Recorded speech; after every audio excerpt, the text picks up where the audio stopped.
بسم الله،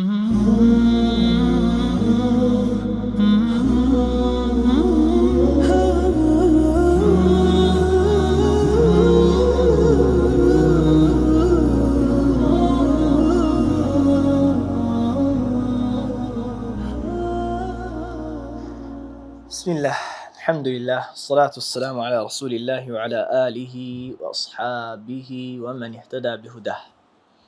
أما بعد، أبو شجاع رحمه الله دلي فصل لباسي سلام يعني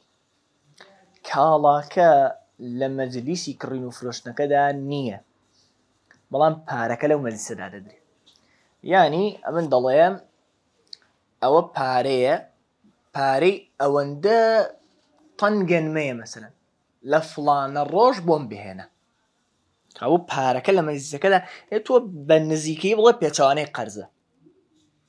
باركا لما جلس كدا ددري كالاكا دوائي دهندري أما السلام والله يصح السلام دروسته ودادا مزري حالا سدس بجيبه دس بجي يعني بلام أو باركة يستيقظ بربون بنا نكشت كلام مجلس كذابي تكشت كلام مجلس كذابي أو نابة السلام دروزني ناوي السلام اللي بهندري ومؤجلا أصيح أجلي شي ودا بندري لداتو دات دواج بخري وقبل ما نجي نوبهم بهنا فيما تكامل فيه 5 شرائط فيما سلم لشتيكي وادا دكريكا أو بيدمرجي تيدا طواو بتكاملي كردبي يكم أو شتا أن يكون مضبوطا بالصفة أو شتا بالصفة وصف ضبط بكري يعني وصف بكري اشتكيبو نكخو بخت ولا قرار والله ساريك من هي يعني عندك من قدم هي وەکو وتیشمان نابێ ئەوەندە بچێتە وردەکاریەوە کە ئەو هەموو وردەکاری بۆ پەیدا نەکرێت شتێکت ئاوا بۆ دەهێنم ئاوا ئەوەندە بچێتە وردەکاریەوە شتەی هەر بۆ نەهێنرێ شتێک بێت کە بە وەصف ضەبط بکرێ. دوو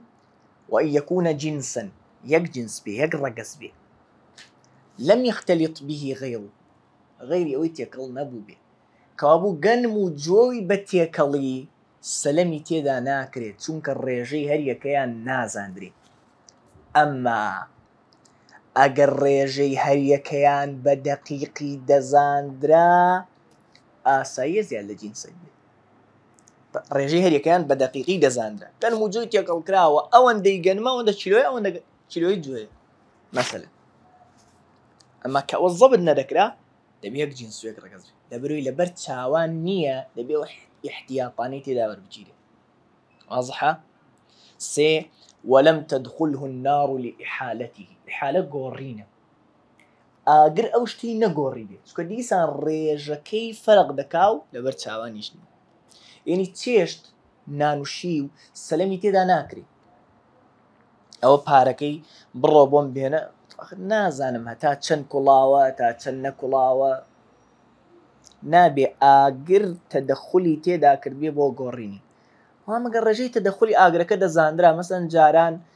خشت و ئەوانە خشتی قوڕ بە ئاگر سوور دەکرایەوە دیارە کردوێتی خشتە قوڕەکەی وشە کردوتەوە تاو گۆزە قوڕی سوورەوە کراو نییە مەسەلەن خۆ ئاگر تەدەخولی تا کردەوە گۆڕی ویشێتی بەس دیارە کردوێتی گۆزە ڕق بووتەوە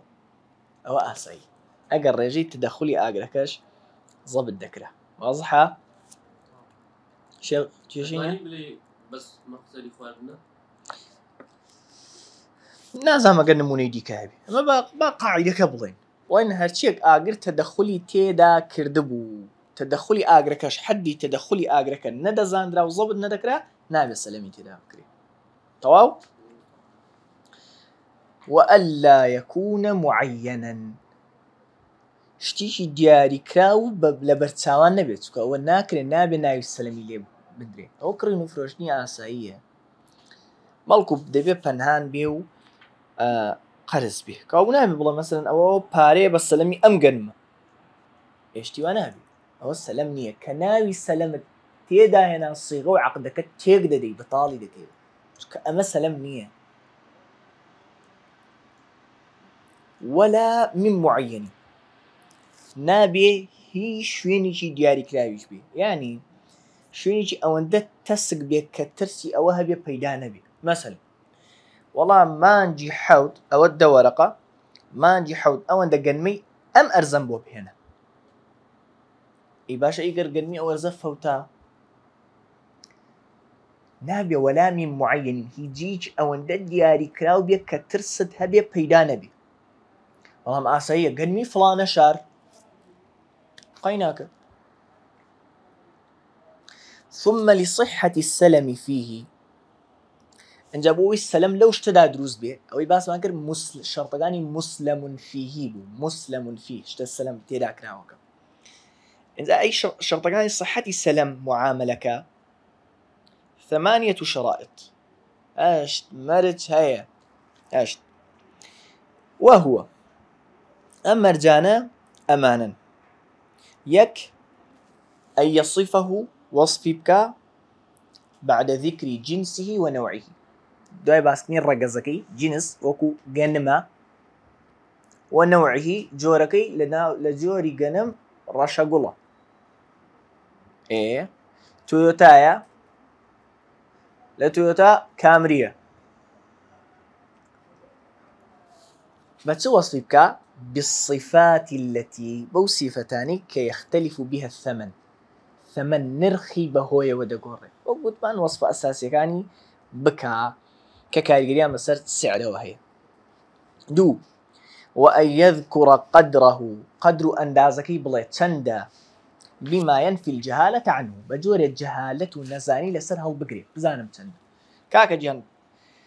500 كيلو قنمة نيوتن 2 طن قنمة 4 طن برنزة وإن كان مؤجلا أجر بود داهاتوش بونك والله استأكثر به هنا أجر بود داهاتوبو ذكر وقت محله محل يعني هاتني يعني وقت استحقاقي بابلي دبي باسي كاتي هنا نكشبكن وكو بلي يچي نوبم بهنا بينجي نوبم بهنا نق والله أجر فلان لأوروبا هاتو يمتوزانم كيف فلان لأوروبا هاتو تبي وقتي شي دياري كراوي مضبوطي بودابني 4 وأن يكون موجودا عند الاستحقاق في الغالب عند الاستحقاق كاتي حق أو تستيم كرير يعني لكاتب رياض راوك لموعدك دا في الغالب بزوري أو موجودا دستك ليس عادة هموش لهم كادا دزدك الدنيا قوراو يعني مثلا أجر وادا منين خرمامة لزستانان دزناكي والله أون دا خرمايم لما نجي يقدابو بينا لا يجي يقدابو بينا يخر عادة خرما لزستان دا نية والله أجر وكوت من ظروف زمان قورا خرما لزستان دا هيا يستاذ بردستا والله خلاص أسايي مشكلة ما نبو لوا شي نبو ماشي بينزم وأن يذكر موضع قبضه جيغاي لي ورقرتكش قبضكش مي هنا مالي خوما لفلانة قرك شويني ورقرتنكيشي باسبكا انجا اگر واركود اوي بكلق نهات ويران بو تيقرا دي هنا نزيكترين جيغاي قنجاو لبيو نزيكترين جيغاي قنجاو لبيو لبير يكشت هي لبيري نكين اويش اوي اجر مثلا عادة لا يجي هشت جنم دزدكي يجي هشت قرارو بون دا جنمي بول بينه واركود دستينه كوت كابراي كريار بقى رزوي خويتي ما دام لموعدي جاري كاشتكن نهات بو هي عقدك بطال كاتوا والله كاكا باركم دو تو بوش هيبله قيناك تاوردكم هركات بوت هاد بون بهنا ششم وأن يكون الثمن معلوما نرخكا ببريتو بدقيقي نقبله 50,000 اي اخر 50,000 تشي كاكا 50,000 دينار عراقي ثمنك نرخك معلوم بي دياري كراو بي وزاندراو بي وأن يتقابضا قبل التفرق بيش جابونو باركي بداتي تەقابوض بکەن لە یەکتری وەربگرن پارەکە یانی نەک ئەوە پێی ناڵێن سەلەم هەم پارەکە دوایی بدرێ هەم شتەکەش دوایی بهێندرێ پێ بڵێ سەلەم وەڵا بە سەلەمی ئەوەندە گەنمە سبەی نێش پارەکە دەدەمێ شتیوە نابێ وأن يكون عقد السلم ناجزا ناجز يعني براوة برندراوة عقد السلم ببرندريتوا يعني چی يعني ولا يدخله خيار الشرط يعني ولا يدخله خيار الشرط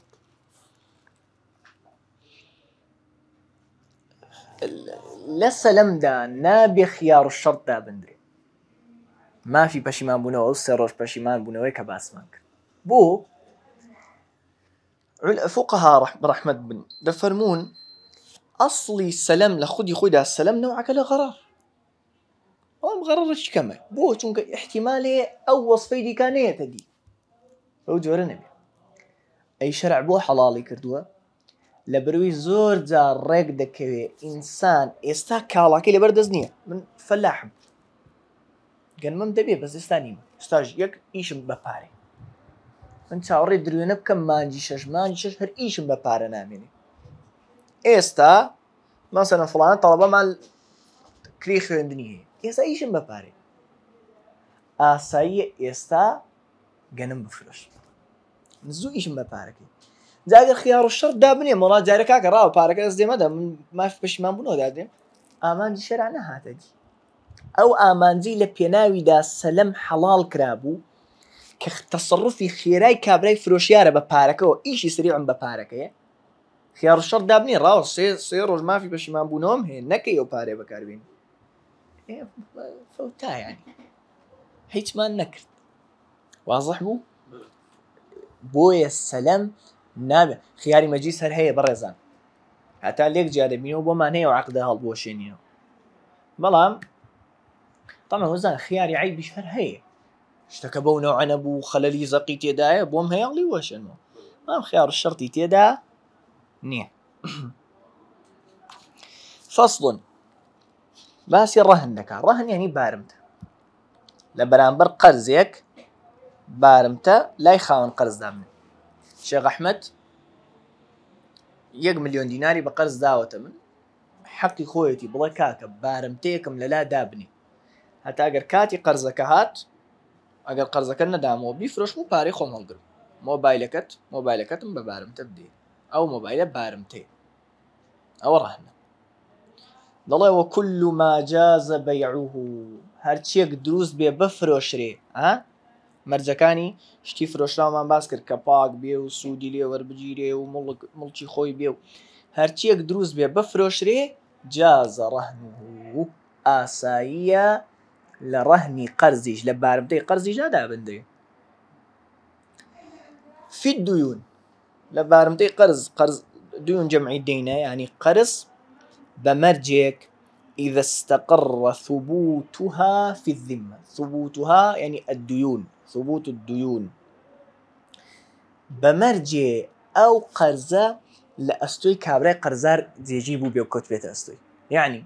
ناكل الرهن بو قرزة دان درابية كيشتا نم وربنا قرتوه يعني كاك أحمد الله موبايلكات مبارمتا دي بري أو قرزي سبينة ددمي يبقى بخوشتا قرزة كانا كوتا السلم بۆ بارمتەکەم نێوەردەگری بۆ ئەو شتە لە من ڕۆژێک دەبەستیەوە کە هێشتا قەرزارت نیم کەوا بۆ ئەو شتە کەوتبێتە ئەستۆی کابرای قەرزارەوە ئینجا وەلی ڕاهینی ڕاهین یعنی بارمتە دەرەکە قەرزارەکە ئەو حاڵەتەدا منم ئەو قەرزاری بارمتەیەک دادەنی مرتەهین خاوەن قەرزەکەی مرتەهین خاوەن قەرزەکەیەکە بارمتەکە وەردەگری دەڵێ وەلی ڕاهین قەرزدارە بارمتە دەرەکە بۆی هەیە الرجوع فيه پەشیمان بێتەوە وڵا بڵێمەوە بارمتەیە دانانێ ما لم يقبضه هەتا کەی بۆی هەیە هەتا نەکەوت پێدە دەستی هەتا قەبضی نەکردوێت کە قەبضی کرد کە کەوتە دەستی خەلاس ئەو مۆبایلە بەسترایەوە ئەو مۆبایلەم بە بارمتەی قەرزێک داناوە قەرزاری کاک ئەحمەد کە کەوتە دەست کاک ئەحمەد نەبووم هەیە و مۆبایلە بە هەدیە بدەمە کەس نەبووم هەیە بیفرۆشم نەبووم هەیە وەقفی کەم نە هیچ وللراهن کابرای بارمتە دەربووی هەیە الرجوع فيه پەشیمان ببێتەوە چ بیگۆڕێ مثلا بڵێ من دیگۆڕم کاکە مۆبایلە نادەمێ شتێک کەت بە ڕاهن دەدەمێ چ هەر هەڵی وەشێنێ وڵای کاکە بارمتە نادەم ما لەم یەقبض بەڵام کە قەبضی کرد گوتمان دەبەسترێتەوە ئەنجا بەڕێزە ئەسڵ ئەوەیە بارمتە لای خاوەن قەرزەکەیە ئەوە کە قەرزەکەی داوە بارمتە لای ئەو بەڵام بووی نییە بەکاری بهێنی بووی نییە بۆ خۆی بەکاربێنی ئەوەی لە بری قەرز وەربرۆ دوای قەرزی خۆی وەردەگرێتەوە یعنی چی ئەوەشم لێ بەکاربێنی هەموو بەکارهێنانشی بۆ منە ینی مەڕێکم لە بە بارمتە لای کاک ئەحمەد داناوە هەرچی شیر و بێچوو خوری ئەو مەڕە هەیە بۆ منە بەس ئەسڵەوەی لای کاک ئەحمەد ئاسایی ڕێک بکەوین بیداتەوە لە لای منیش بێ زۆر ئاسایی بڵێ کاکە ئەو مەڕە ڕەهنە بفت نییە بیفرۆشیتەوە دوای کابرای فۆرشیان درێم ئەو کڕیار ئەو عەقدە بەتاڵە بە قوربانە تۆ مەڕەکەت کڕیوە لە ڕەهندایە ڕەهنە لە لای من با مەڕەکە لە لای خۆت بێ بەس نایفرۆشی وەقفی ناکەی بادیە نایدێ کەس بەس دەبری شیر و شتەکەی زەحمەتە هەموو ڕۆژ بۆرە ماڵیمە و مەڕ بدۆشە و بیبە و با هەر لای خۆت دەمەوێت بڵێم هەرچی سوود و کەڵکی ماڵە ڕەهن کراوەکەیە هەر بۆ خاوەنە ئەسڵیەکەیەتی کە قەرزارەکەی بەڵام ئەسڵ ئەوەی لە لای مرتەهینەکەی بێت لە لای خاوەن قەرزەکەی ئاسایی ڕێکیش بکەون هە لە لای خۆمی دابنێن وازحە ئەنجا ئەگەر لە لای خاوەن قەرزەکە بوو کە لەو حاڵەتە کاک ئەحمەدە مەسەلەن دەڵێ ولا يضمنه المرتهن کابرای مرتهین کابرای خاوەن قەرز ئەگەر ئەو شتە فەوتا لا يضمنه تۆڵەی ناکەوێتە سەر وام کاکە ئەو مۆبایلە لای تۆ فەوتە بێنە پارەی مۆبایلەکەم دەوە إلا بالتعدي یا قەرزەکە نادەمەوە خەلاص دوو شتی منت فەوتان مەگەر بە تعدی نەبی بە کەموکڕی یا زیادە ڕەوی ئەو کاک ئەحمەد بەکاری بێنی بۆ خۆی ئەو شتە بۆ خۆی بەکاربێنی یان ئیهمالی کە دز بیدزێ بە ئیهمالکردن ئەما دز بێ لە جێگای خۆی ئەو مەسەلەن مۆبایل عادەتەن ناو جیرفان هەڵدەگیرێ مەسەلەن لەوێ بیدزێ تۆڵی ناکرێت بەس ئیهمالی کە لە حەوشەی فڕێداوە ئیداتە نازان بەردرگا و بەهۆی ئیهمالیکی ئەو بفەوتی ئەو تۆڵەکەی دەدا ئەگەر نا تۆڵی ناکرێتە سەر واضح حاج شيخ وإذا قبض بعض الحق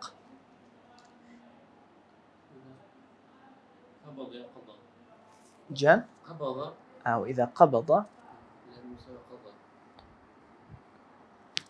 راوست لا هو لا ترى إيه طواو سيرة وقبض المشراو وإذا قضى بعض الحق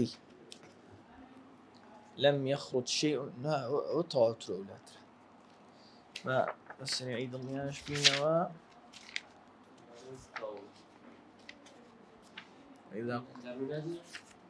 الدار المنهاج بس خلالي تيداي أو الدار المنهاجيش خلالي تيداي وإذا قضى بعض الحق ما نيدانويه والله أعلم درسر وإذا قضى بعض الحق ده شيء عندي نسخة جواب وإذا قضى بعض الحق يعني كابراي قرز دار أجر هندي لقرزكي دايوة قضاي كرت لم يخرج شيء من الرهن هيج تقل الرهن كناية وجرد الصلاة خوي حتى يقضي جميعه حتى همو قرز كنداته يعني أم لبري 2 مليون دينار قرز مثلا 2 مرة برهن داوة كاك أحمد أمن كم مليونك دينار قرزك الدايوة بوم يبغى والله ونيو قرزك دايوة بوم مرة شان مناديو لا هتا همو قرزك ندموا هيك للرهن كان بناجر دريته بو يعني وإذا قضى يعني الراهن كابلاي قرزار بعض الحق هندق حقكي جراي ودايوة لم يخرج شيء من الرهن هيج تقل الرهن كل دستي كابلاي مرتهين دد ناتشي حتى يقضي جميعه تا راهين همو حقك قەزانەکە و نەداتەوە. اینجا کە کاتی دانەوەی قەرزەکە هات بەڕێزان، کە کاتی دانەوەی مەسەڵەن وا ئیتفاقمان کردو یەکی دا و قەرزەم بۆ دەهێنیەوە، کە کاتی دانەوەی قەرزەکە هات و ئەمن نەمدایەوە، یا کاکە یا قەرزەکەم دەوە یا دەچم بە پرسی کاک ئەحمەد کاکە ئەو مەڕانە ڕەهنی جەنابەت بوون وا دەچم بۆ دەفرۆش و پارەکەت دەدەم، یەک لەو دوانە دەکەم، یەک لەو دوانە دەکەم. نا شرط نییە، شرط نییە، ئەو دەکەوتە سەر ئیتفاق خوێن دەشێ زیاتر بشی 2 ملیۆن دینار قەرزابی ڕەهنەکە بای 10 ملیۆن دیناری کە ڕەهنم کرد 10 ملیۆن 2 ملیۆن لێ دەدەمەوە 8 ملیۆن شی خۆ. اینجا ئینشاءڵڵا حەجریش باز دەکەین و اینجا دەوەستین. فەصل بەڵێ والحەجر، حەجر یعنی قەدەغە، حەجر یعنی قەدەغەدانان لەسەر مامەڵەی ماڵی پارە و پول، ناتوانێ تەسەڕوف بە پارە و پولیەوە بکە. بەڵێ والحەجر على 6، ئەم قەدەغەی پارە و پولە لەسەر 6 کەسە، 6 کەس حەجریان لەسەر. پارەی هەیە بەس مەسەڵەن شتی ناتوانێت بیفرۆشی، ناتوانێت مۆبایلەکەی بفرۆشێ بۆ نمونە، ئەمن بە ڕێژەی جیاواز دێ شەرت نییە قەدەغەی هەمویان وەکو یەک بێ. یەک ئەسەبی منداڵی بالغ نەبوو باگەیش بێتە حەدی تەمیزیش چاکە و خراپەش لە یەکجیا بکاتەوە حتا بالغ دەبێت. دوو والمەجنون شێت، کاو کابرا بۆ نییە کاکە کڕیومە بە پارەی خۆم کڕیومە، لە شێت کڕیوە لە شێتێکت کڕیوە کو معاملە لەگەڵ شێت دەکەی، شێت خۆ ناتوانێت شتی خۆی بفرۆشێ بای دەوەرەقێت و بە 50,000 کڕیتە شێت. والسفيه، سفيه يعني كم عقل لو جهتوك المبذر لماله، مبذر يعني بفيرودر كمالكي بفيروددا يعني فريددا يعني بسعر خيالي دكريش تك حقي دورقي هي او بتشل ورقه دكري يان بزرري زور مالي خوي دفروشش تك قابلي دورقي هي او ب 50,000 دي فروش او قاضي حجري لسردادني قدغي دكات تخاطر وين يتصرف سر برشتياري شي بو دادني او سر برشتياري شكاري بو بردكا. والمفلس الذي او مفلس بيباري كالذي ارتكبته الديون، او ك قرزكاني نقبيان كردوه يعني سونة السرشاني يعني او قرزاني ككاتي دانويان هاتوو خاونەکانیان داوای دەکا زیاترە لە هەموو سەروەت و سامانی، هەموو ئەوەی هەیەی لە دنیا بە پارەی حازر و سەیارە و خان و هەموو ئەوەی هەیەی بای 7 دەفتەرە، ئەو 2 دەفتەر قەرزارە. 2 دەفتەر قەرزار نییە، 2 دەفتەر کاتی دانەوەی هاتوو خاونەکەشی داوای دەکا ناوی حاکم ناوی قازی و پیاوە قەرزار و نامداتەوە. يعني كورينا دشي كابرا 7 دفتري هبي 20 دفتر قرزار بي بس حجري يسدان اندري چونكا 3 دفتري كاتي دانوي هاتو مثلا اوش قاضي حجر السر او ماضي دادني 7 دفتري استاهتا ممنوعه بون يكر نفرشني بيوبكي وردو دا قاضي لي دفروشيو قرض كاني بيردات ناو مالو سياره واواني وردو دا لي دفروش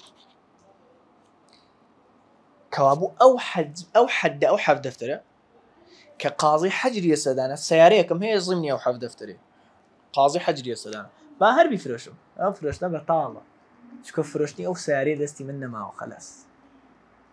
والمريض نخوشيش يعني نخوشك كما ترسيم مدني لي بكري انك هلامتي شيتي يانسر ايش يشتي او نخوشي ما ترسيم مدني لي دكري شني هر نخوش يعني دعمي كردو كارساتي بسراتو ناصاغك فيما زاد على الثلث ليجلس السي مالي زياتر ناتو يتصرف فيوك يعني اگر وسيتي كر مثلا لسه مرق وسيتي كر بونمونا 30 دفتري باره هي همو ملكو مال 30 دفتر مزقوتكم بو دروس بكن بفلانه مواصفات وفلانه مواصفات دركوت 20 دفتري تيلت يجلس السي مالك يدا تواني التصرف فيوك مام كتشاك بيوا وەسیەتی چی نەکرد بۆ دوای مردن ئێستا حەز دەکەی هەموو ماڵەکەت ببەخشە بەڵام کە نەخۆش کەوتی نەخۆشکەوتنێک کە مەترسی مردنی لێ دەکرا یەک لە سەسەی ماڵەکەت دەتوانیت تەسەڕوف پێ بکەیت. والعبد الذي شەشەم و کۆتایی ئەو عەبدەی ئەو کۆیلەی کە لەم يؤذن له في التجارة خاوەنەکەی ئیزنی تیجارەتی نەداوەتی خاوەنەکەی ملیۆنە دینار داوەتێ بڕۆ لە بازار شتم بۆ بکڕەوە بۆ مفرۆشە طبیعیە بەڵام هەر ئەوها هاتووە بە پارەی گەورەکەی کڕین و فرۆشتنەکان شتی وانە عەبدیش حەجرێ سەر چکە خۆی هیچی پارە نییە هەرچی هێتی هی گەورەکەیتی چێژی نییە اینجا ئەمانە دەڵێەوە تەصەڕف الصەبی تەصەڕف و مامەڵەی منداڵ والمەجنون شێت والسەفیه کەم عەقڵ غەیر صەحیح دروست نییە بەڵام لە سەفیه ئاگاتان لێ بێ سەفیه کەم عەقڵ بۆی هەیە بە ئیزنی وەلیەکەی ژن مارە بکە لە تەلاقیش ئیزنی کەسی ناوێت دوان ژن تەلاق بە سەفیه غەیر صەحیح هەم ئیقرار و ئیعترافیشیان لە شتێک کە پەیوەندی بە پارەوە هەیە قبوڵ ناکرێت ئیعترافیشیان یعنی منداڵێ پیا منداڵێکی بردوتە مەحکەمە قوربان لێی پرسێ زانی قاضی بزانە دەفتەرێکم دایە یان نا دەفتەرێک دۆلار ئارە وڵا دەفتەرە منداڵە ئەو ئیقرار و ئیعترافی لە شتێکدا کە پەیوەندی بە پارەوە هەیە قبوڵ ناکرێت قبوڵ ناکرێت هەی منداڵیش هی شێتیش هی سەفیهیش هەروە هەرسێکیان وتصرف المفلس أو مفلسي كقدمان ارتكبته الديون يصح في ذمته دروست بو هرشتق لأستو قردني لابي دون أعيان ماله نكلو بلكاني مالكي أو كحجري يسركرا يعني قدمان لبر أوي سياركي بششي أو مالبو كحجري خرا يسر ناتواني بيكرو بفروشي بلام دەتوانێت بچێتە مارکێتەکەی سەری گەڕاک وە بە قەرز بم دێ دوایە کە پارەی کەم کەوتە دەست دەدەمێ ئەوە لە ئەستۆیەتی فی ذیمەتی شتەکە لە ئەستۆی دەگرم بە قەرز دەیکڕم مەسەل نەک ئەو پارەی لە جیرفان و حەجری لەسەرداندا وازح بوو مامەڵەک دروستە کە لە ئەستۆی بگرێ مستەقبەلەن وەکو قەرز بە قەرز جێ بکڕێ نەک بەو پارە و کەلوپەلەی ئێستا هەیەی حەجری خراوەتە سەر واضحە وتصرف المريض تصرفي نخوشي فيما زاد على الثلث ليك لسرسي زياتر موقوف على إجازة الورثة من بعده دوستين موقوف دوستي تسر إجازة الريبيداني ورثة ميراد قرقان من بعده لدواي مردني يعني كاكا وسيتي كرم مزقوط أو سي دفتر يجي مزقوط تيجي ودروس كان وسيتي كرم مزقوط يجي ودروس كان باي بيز دفتر لسي دفتر يجي لسرسي ده دفتر ده دفتر أو حقي خويتي زي ميراد قرقان دهنين كاكا مرزان إيوه رازين أو ده دفترك بحق ميراتي إيوه لو لا زي ما ذكرني وصيتك إلى خارجي راضي تفصيلي شيء زيادة لبابتي وصية ديني مسألة إن شاء الله وتصرف العبد تصرف عبد كويلش لكرين فروشتن يكون في ذمته لا أستوي خويتي يعني لا أستوي خويتي يعني أقشتي شي كري لا دكاني موبايلي شي كري أي كابراي دكان كابراي موبايل فروش نازاني أو كويلي موبايلي شي كري